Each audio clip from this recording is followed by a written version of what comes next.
কেবলমাত্র আল্লাহ ও আল্লাহ রসুলের কাজের বেলায়, পরকালীন সম্পদ সঞ্চয়ের বেলায় বেশিরভাগ মানুষ, 99% মানুষ বা তারও বেশি যদি বলেন, সব হলো অবুঝ।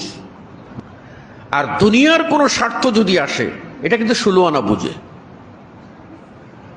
এটা আমার কথা না, আল্লাহ নিজেই মানুষের চরিত্র সম্পর্কে কোরআনে বলে দিয়েছেন। বলছেন, ইয়ালামুনা যাহিরাম মিনাল হায়াতিদ দুনিয়া, তারা দুনিয়ার বাহ্যিক বিষয়গুলি ভালো বুঝে। ওহুম আনিল আখিরাতি হুম গাফিলুন, আর তারা আখিরাত সম্পর্কে গাফেল।